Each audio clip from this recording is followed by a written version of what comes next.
Autonomous driving transforms everyday commuting from lost time to quality time, opening up new opportunities for work and pleasure.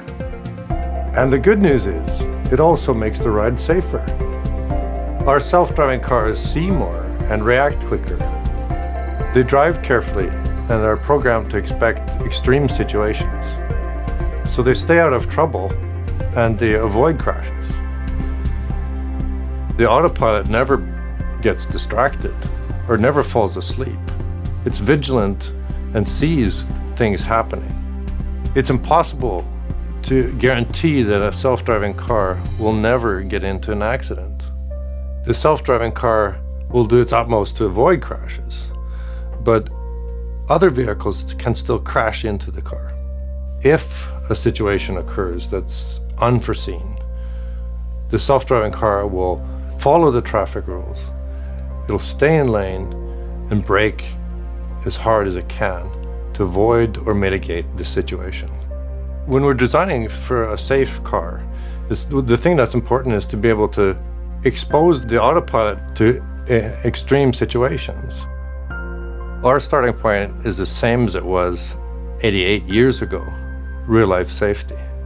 We use data from Volvo's traffic accident research to train or expose our autopilot. So our simulations, they enable us to test a large number of crashes from data that comes from all over the world.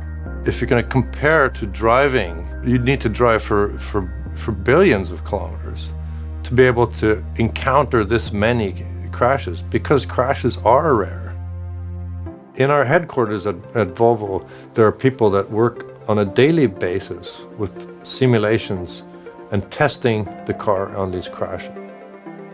This is an example of an accident that happened in a tunnel on the route, the Drive Me route in Gothenburg.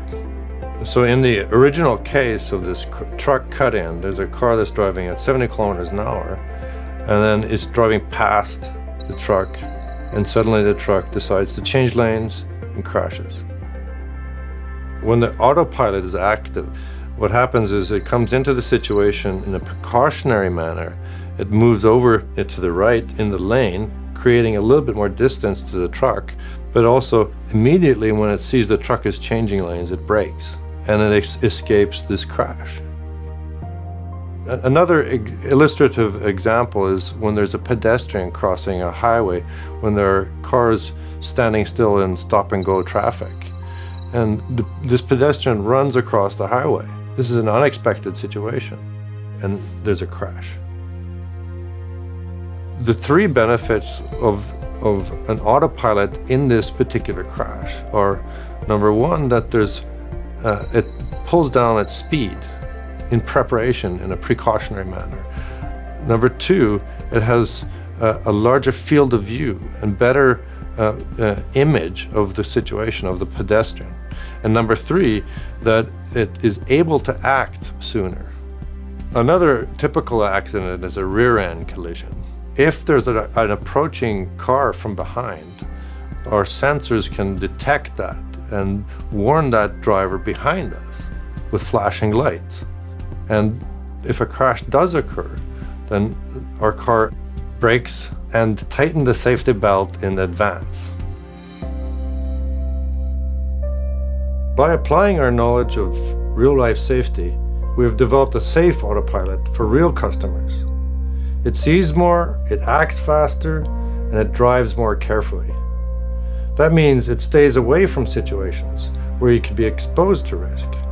So in other words, autonomous driving will make the ride safer.